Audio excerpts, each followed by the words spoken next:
Good morning student. देखिए 12th class CBSE के लिए हमने 5th चैप्टर कंप्लीट कर चुके हैं और उसके जो भी एनसीईआरटी रिलेटेड न्यूमेरिकल्स थे और जो कॉन्सेप्चुअल क्वेश्चन थे वेरी शॉर्ट और लॉन्ग टाइप क्वेश्चन वो भी हम ग्रुप के अंदर पोस्ट कर चुके हैं। देखिएगा आज का जो नेक्स्ट चैप्टर है चैप्टर 6 के बारे में हम बात करते हैं, that is electromagnetic induction. Electromagnetic induction बच्चों इस चैप्टर के पीडीएफ तैयार हो रहे हैं, या तो आज या कल आपको इस चैप्टर के पीडीएफ ग्रुप के अंदर अपलोड हो जाएंगे। देखिएगा अगर हम सबसे पहले बात करें कि इलेक्ट्रोमैग्नेटिक इंडक्शन क्या होता है। देखिएगा अगर हम चैप्टर 5th की बात करें या फिर जो चैप्टर 4th है उन्हीं को साथ कंबाइन लेके बात करें, हमने इन चैप्टर्स के अंदर क्या पढ़ा था कि एक मूविंग चार्ज है और बच्चों मूविंग चार्ज को हम क्या बोलते हैं, electric current.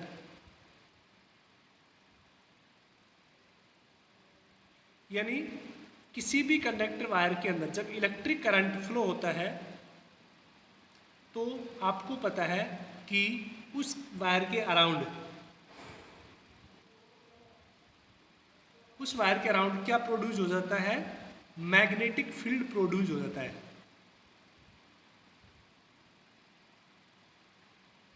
Clear?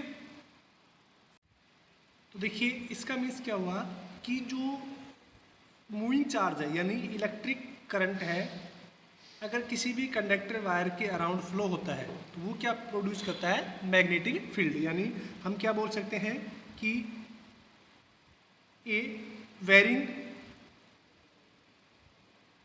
Electric current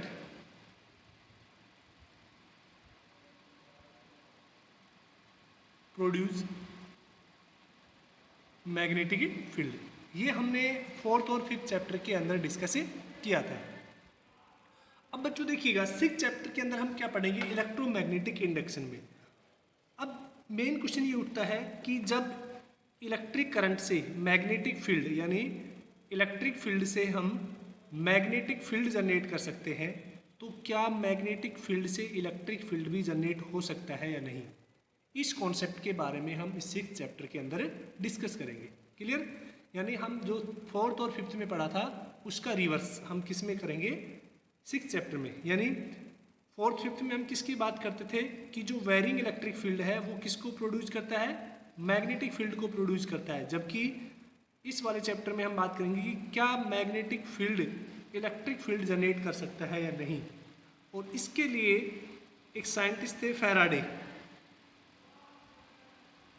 बच्चों फैराडे एक यूनिट भी होती है और फैराड भी यूनिट होती है। हमने ऑलरेडी डिस्कस कर चुके हैं कि फैराडे किसकी यूनिट होती है और फैराड किसकी यूनिट होती है। ठीक है, तो ये आपको बताना है कमेंट करके कि फैराडे और या फैराड किस किस की या किस किस क्वांटिटी की यूनिट होती है। तो देखिएगा 1830 में एक साइंटिस्ट थे फैराडे और हेनरी।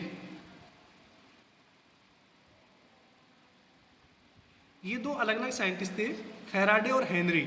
इन्होंने एक्सपेरिमेंट किए, काफ़ी मतलब प्रैक्टिकल किए और उन्होंने प्रूव किया कि जो मैग्नेटिक फील्ड है वो किसको प्रोड्यूस कर सकता है, इलेक्ट्रिक फील्ड को। और इसी फिनोमिना को क्या कहते हैं, इलेक्ट्रोमैग्नेटिक इंडक्शन। ठीक है ना? इलेक्ट्रोमैग्नेटिक इंडक्शन क्या होता है कि ए वेरिंग मैग्नेटिक फील्ड यानी change with respect to time, a varying magnetic field can produce electric field. This phenomena known as a electromagnetic induction. अब देखिएगा जो ये फैराडे और हेनरी है इन्होंने इलेक्ट्रोमैग्नेटिक इंडक्शन को डिस्कवर किया था। ठीक है, तो आपसे कई बार पूछ सकता है कि इलेक्ट्रोमैग्नेटिक इंडक्शन है वो किसके द्वारा डिस्कवर किया गया। ठीक है, तो फैराडे के द्वारा। यानी फैराडे ने और हेनरी ने अपने एक्सपेरिमेंट से ये बताया कि जो मूविंग मैग्नेट है वो क्या प्रोड्यूस कर सकती है, इलेक्ट्रिक फील्ड प्रोड्यूस कर सकती है। ठीक है, अब देखिए बात करते हैं हम पहला टॉपिक का समझ में आ गया कि इलेक्ट्रोमैग्नेटिक इंडक्शन क्या होता है, कि मैग्नेटिक फील्ड से इलेक्ट्रिक फील्ड जो जनरेट होता है उसको हम इलेक्ट्रोमैग्नेटिक इंडक्शन कहते हैं। ऐसे ही इलेक्ट्रोमैग्नेटिक फोर्स के बारे में भी हम बात करेंगे, फिर इलेक्ट्रोमैग्नेटिक करंट या इंड्यूस करंट के बारे में भी हम बातें करेंगे। देखिए सबसे पहले आप बात करते हैं बच्चों, आपको फ्लक्स के बारे में मैंने पढ़ा दिया है, फिर भी मैं एक बार वापस से इलेक्ट्रिक फ्लक्स के बारे में बात कर लेते हैं। लास्ट चैप्टर में हमने फ्लक्स के बारे में डिस्कस किया था, तो यहाँ से देखिएगा, अगर इलेक्ट्रिक फ्लक्स की बात करें,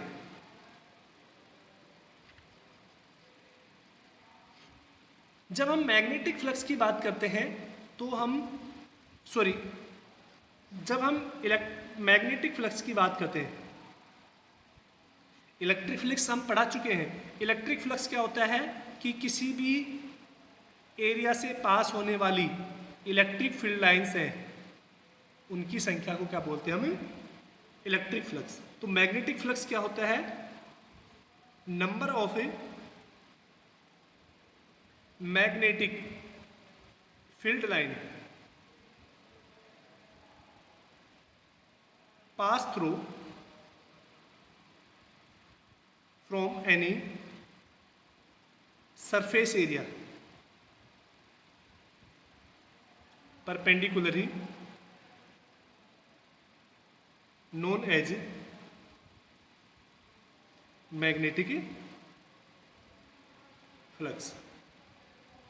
ठीक है, तो मैग्नेटिक फ्लक्स क्या होता है कि किसी भी सरफेस एरिया से जितनी मैग्नेटिक फील्ड लाइंस हैं वो पास होती हैं, उनको हम क्या बोलते हैं, मैग्नेटिक फ्लक्स कहते हैं। बच्चों देखिएगा, ये मान लेते हैं मैग्नेटिक फील्ड लाइंस है, यूनिफॉर्म मैग्नेटिक फील्ड है, यहाँ पर कोई भी एक एरिया रखा हुआ है, ठीक है, तो इस एरिया से कितनी मैग्नेटिक फील्ड लाइंस पास हो रही हैं उसको हम क्या बोलेंगे, magnetic flux.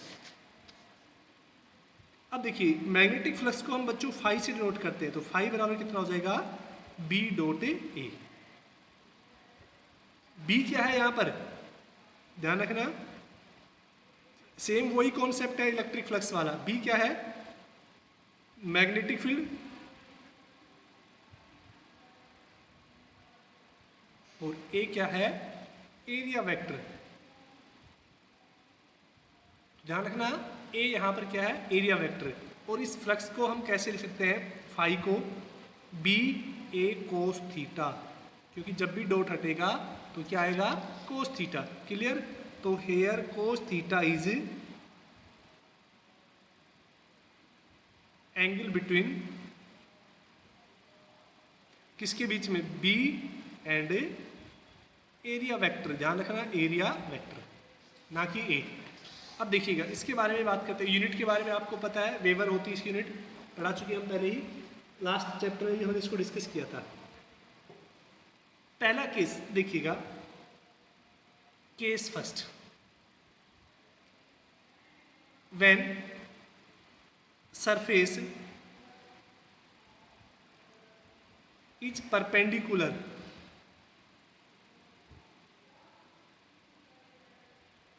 With magnetic field. बच्चों जब सरफेस परपेंडिकुलर होती है, देखिए कैसे, कि ये मैग्नेटिक फील्ड लाइंस होगी,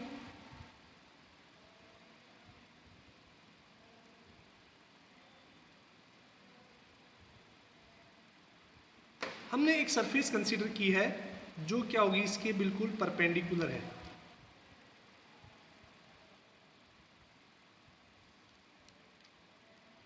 अब देखिए ये जो सरफेस है ये मैग्नेटिक फील्ड के क्या है, परपेंडिकुलर है, तो इसका जो एरिया वेक्टर है वो किस दिशा में होगा, इस दिशा में होगा। ये तो बी की डायरेक्शन है, क्योंकि कोई भी किसी भी सरफेस का जो एरिया वेक्टर है वो हमेशा सरफेस के परपेंडिकुलर होता है। ध्यान रखना, जैसे ये प्लेन है, ये कागज है, तो इसका एरिया वेक्टर कहाँ पे होगा, ऐसे इस सरफेस के परपेंडिकुलर अपवर्ड डायरेक्शन में, या फिर डाउनवर्ड डायरेक्शन में भी हो सकता है। ठीक है, तो किसी भी सरफेस का जो सरफेस एरिया होता है यानी एरिया वेक्टर होता है वो कहाँ पे होता है, उसके परपेंडिकुलर। ठीक है, तो देखिएगा अगर जब सरफेस परपेंडिकुलर है तो एरिया वेक्टर मैग्नेटिक फील्ड के साथ कितना कोण बनाएगा, 0 डिग्री हो जाएगा बच्चों, क्योंकि इसके परपेंडिकुलर यानी मैग्नेटिक फील्ड की डायरेक्शन में। देन थीटा कितना हो जाएगा 0 डिग्री। जब थीटा 0 हो जाएगा उस केस में आपको पता है फाई है वो क्या हो जाएगा मैक्सिमम हो जाएगा, और वो कितना हो जाएगा बी ए कोस 0 डिग्री, यानी बी ए के बराबर। कोस 0 कितना होता है 1 के बराबर होता है, ठीक है ना। सेकंड केस की अगर हम बात करें, second when surface is parallel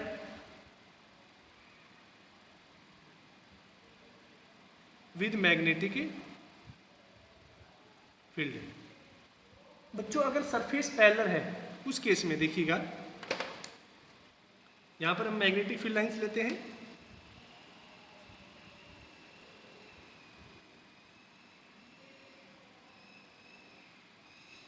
ये हो गया, ये हमने एक सरफेस ले ली, ये क्या है इसके बिल्कुल पैरेलल है, क्लियर। अब देखिएगा जब ये सरफेस पैरेलल है, ये तो बी की डायरेक्शन होगी, इसका एरिया वेक्टर किधर होगा इस डायरेक्शन में, हमेशा परपेंडिकुलर। तो यहाँ पर देखिए बी और ए के बीच का जो एंगल है वो कितना हो गया थीटा 90 डिग्री हो गया। तो 90 डिग्री हो गया तो कोस 90 कितना होता है 0 हो जाता है, यानी फाई है वहाँ पर कितना हो जाएगा बी ए कोस 90, यानी फाई कितना हो जाएगा 0 डिग्री, सॉरी 0, ठीक है। तो फाई कितना हो जाएगा 0 हो जाएगा, किस केस में, जब सरफेस पैरेलल होती है किसके magnetic electric field magnetic field lines के। तो सिंपल वही कॉन्सेप्ट है। अब नेक्स्ट हम बात करते हैं कि जब सरफेस है वो क्या हो जाती है, यानी थीटा है वो 180 डिग्री पर हो जाता है, ठीक है। थर्ड केस की बात करते हैं हम, केस थर्ड जब बात करें बच्चों, तो केस थर्ड में क्या होता है कि अगर थीटा है वो कितना हो जाए 180 डिग्री, यानी एरिया वेक्टर क्या हो जाए उसके अपोजिट डायरेक्शन में हो जाए, किसके मैग्नेटिक फील्ड लाइंस के। तो उस केस में बच्चों आपको पता है कि फाई है वो मिनिमम होगा, और कोस 180 यानी बी ए कोस 180, और कोस 180 की वैल्यू कितनी होती है -1, यानी जो फ्लक्स फाई है वो कितना हो जाएगा बी ए, ठीक है। तो ये मिनिमम होता है, तो इसको हम क्या बोलेंगे केस थर्ड, क्लियर। अब देखिएगा, तो ये फ्लक्स के 3 कॉन्सेप्ट हो गए। मैग्नेटिक फ्लक्स आपको समझ में आ गया होगा, इसकी यूनिट वेबर होती है, ऐसा यूनिट मैक्सवेल होती है, इसके बारे में हम पहले पढ़ चुके हैं। अब देखिएगा नेक्स्ट टॉपिक है, और इस चैप्टर का पहला जो आपके सिलेबस में टॉपिक है वो क्या है, Faraday and Henry experiment. Faraday's end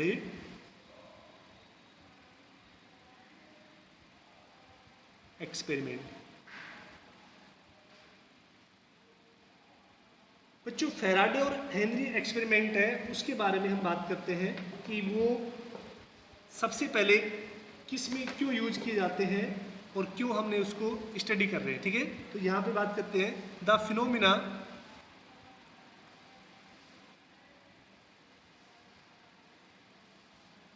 of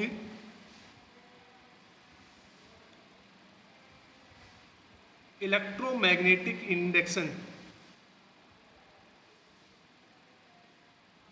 The phenomena of electromagnetic induction discovered by Faraday and Henry, ठीक है ना। On the basis of their experiment,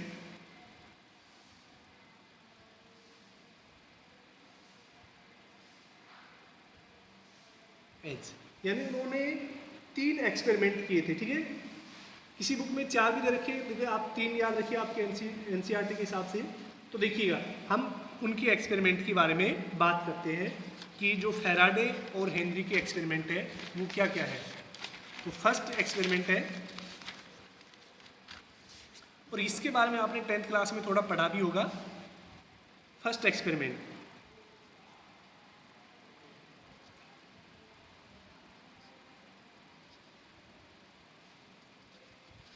first experiment बच्चों क्या है, इसके अंदर इस एक्सपेरिमेंट को हम क्या बोलते हैं कि when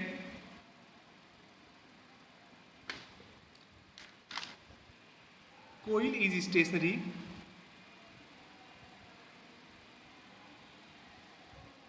and magnet is moving,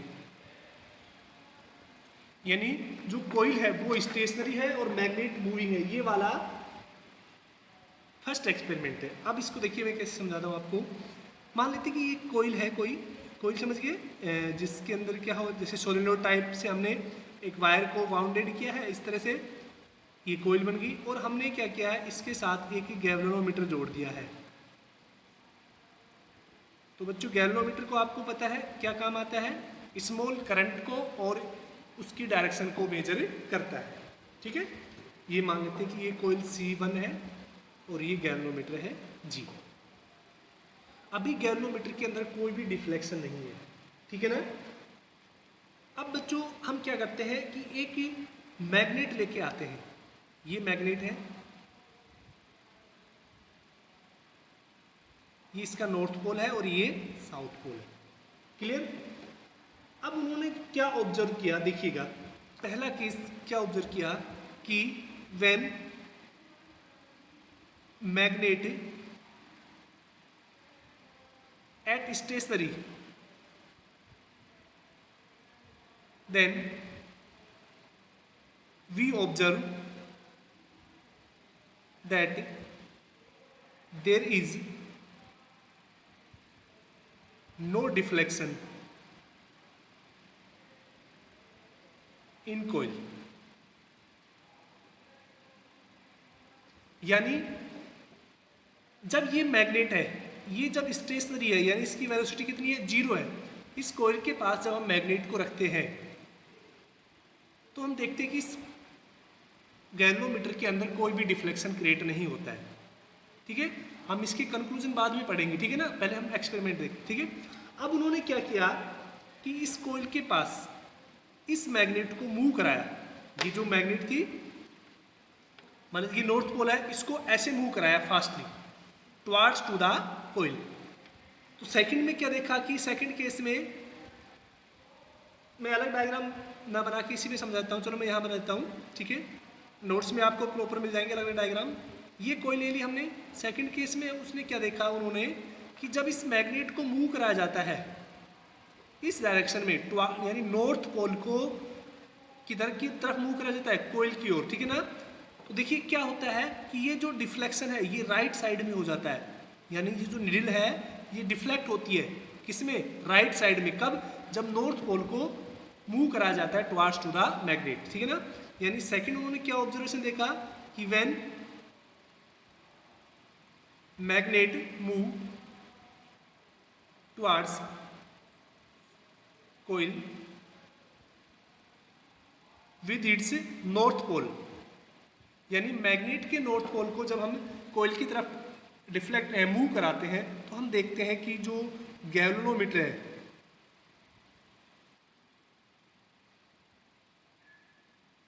उसके अंदर जो डिफ्लेक्शन है वो किस डायरेक्शन में हो जाता है, राइट डायरेक्शन में, यानी राइट साइड में क्या होता है वो डिफ्लेक्ट हो जाता है। ठीक है ना, तो समझ गए। पहला उसने क्या एक्सपेरिमेंट किया, उसने पहला केस क्या देखा कि जब मैग्नेट को स्टेबल रखते हैं तो उसके अंदर कोई डिफ्लेक्शन नहीं होता है। फिर उन्होंने नॉर्थ पोल को टुवार्ड्स टू द मैग्नेट की तरफ क्या किया है, मूव कराया, तो उन्होंने देखा कि जो गैल्वेनोमीटर की नीडल है वो किधर डिफ्लेक्ट हो गई है, राइट साइड में। थर्ड केस में क्या किया उन्होंने कि ये कोयल होगी वापस से, गैल्वेनोमीटर हो गया, उन्होंने मैग्नेट को नॉर्थ पोल और साउथ पोल, मैग्नेट की डायरेक्शन को चेंज नहीं किया, बस मूव की डायरेक्शन चेंज कर दी। अब वो अवे लेके जा रहे हैं, यानी मैग्नेट को इस कोयल से अवे लेके गई। अब उन्होंने देखा कि जब मैग्नेट दूर जाती है उस टाइम जो डिफ्लेक्शन है इसमें गैल्वेनोमीटर में वो किस डायरेक्शन में होता है, इस डायरेक्शन में।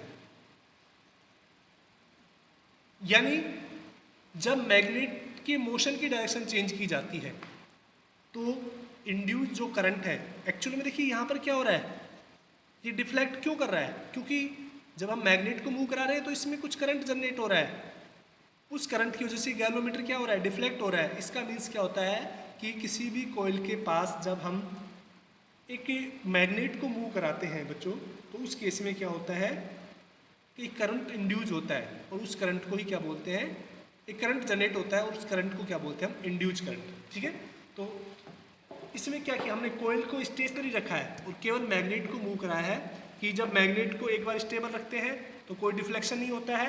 जब हम मैग्नेट को मैग्नेट के नॉर्थ पोल को कॉइल की तरफ लेके आते हैं तो वो राइट साइड में डिफ्लेक्ट होती है, और मैग्नेट के नॉर्थ पोल को जब दूर लेके जाते हैं तो वो ईस्ट डायरेक्शन में डिफ्लेक्ट होती है। अब देखिए बच्चों, सेकंड केस में उसने क्या किया, सेकंड एक्सपेरिमेंट की बात करते हैं, ठीक है ना। तो फर्स्ट एक्सपेरिमेंट समझ में आ गया होगा आपको। सेकंड एक्सपेरिमेंट में क्या किया उन्होंने कि जो कॉइल थी, ठीक है ना, उसके अंदर क्या हुआ कि जो magnetic when magnetic is stationary and coil is move. अब यही उन्होंने क्या किया कि अब मैग्नेट को स्टेशनरी रखा, लेकिन कॉइल को क्या किया है, मूव किया है। कैसे देखिएगा, ये हमने मैग्नेट मान ली,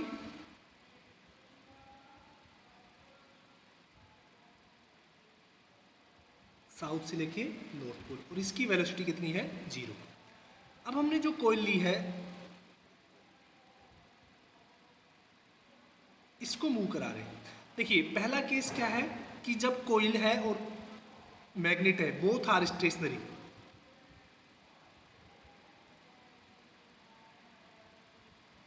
जब दोनों स्टेशनरी है उस केस में क्या होता है, नो करंट इंड्यूस।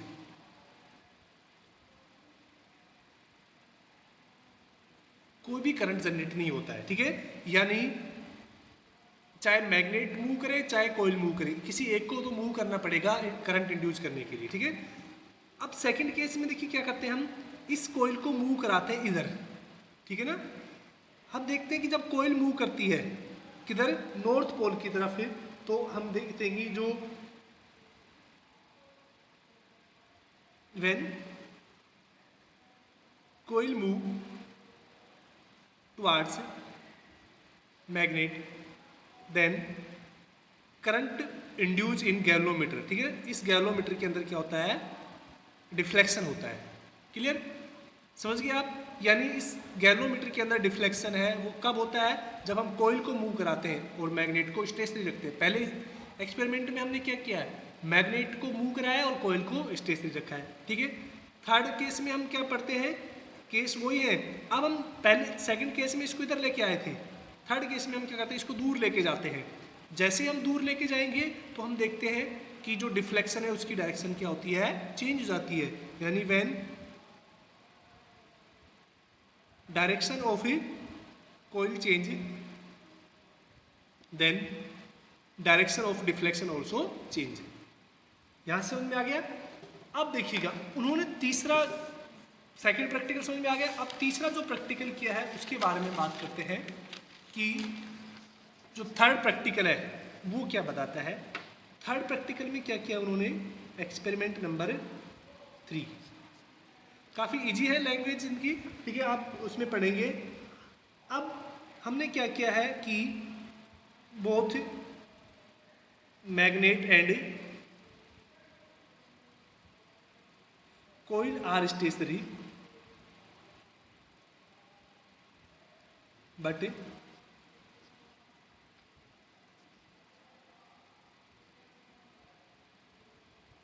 चेंजिंग या वेरिएबल करंट, ठीक है। यानी मैग्नेट और कॉइल दोनों कैसी है, स्टेशनरी है, लेकिन कैसी हो रही है, वेरिएबल करंट के साथ हो रही है। अब देखिएगा बच्चों, हमने क्या किया है कि एक ये कॉइल लिया, इसके अंदर गैल्वेनोमीटर जुड़ा हुआ है ये, और दूसरी कॉइल इसके पास रखी। अब मैग्नेट को यूज नहीं कर रहे हम, ठीक है ना। और इसके अंदर हमने क्या किया है,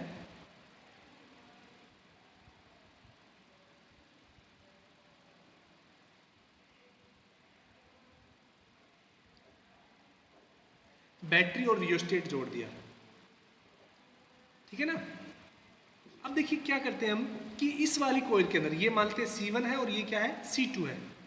हम इस सेकेंडरी कोयल के अंदर जैसे ही हम करंट की वैल्यू को चेंज करते हैं, हम करंट कैसे चेंज करेंगे, रेसिस्टेंस को इंक्रीज या डिक्रीज करके हम करंट चेंज कर सकते हैं। तो हम देखते हैं कि जैसे हम इस वैल्यू के इसके अंदर करंट को जब चेंज करते हैं तो हम देखते हैं कि इसके नियर बाई जो रखी हुई है कोयल फर्स्ट कोयल, उसके अंदर क्या होता है, डिफ्लेक्शन होता है। क्या जनरेट होता है, डिफ्लेक्शन। यानी यहाँ पर कोई मैग्नेट नहीं है फिर भी क्या हो रहा है, डिफ्लेक्शन हो रहा है। अब मैग्नेट देखिएगा, हमने पढ़ा है 5th चैप्टर में कि किसी भी करंट कैरिंग कोयल के पास क्या होता है, मैग्नेटिक फील्ड भी होता है, ठीक है। तो अब क्या होता है कि जैसे जैसे हम करंट को इंक्रीज करते हैं तो इसका डिफ्लेक्शन एक पर्टिकुलर डायरेक्शन में होता है, ठीक है। और जब करंट पीक पर हो जाता है यानी स्टेशनरी करंट हो जाता है, उस केस में क्या होता है, डिफ्लेक्शन वापस से 0 हो जाता है। फिर जब करंट को हम डिक्रीज करते हैं तो हम देखते हैं कि डिफ्लेक्शन की डायरेक्शन है वो क्या हो जाती है, चेंज हो जाती है। तो यहां से उन्होंने कंक्लूजन निकाला कि जब करंट है अगर वो कांस्टेंट है तो उस केस में डिफ्लेक्शन वो नहीं होगा।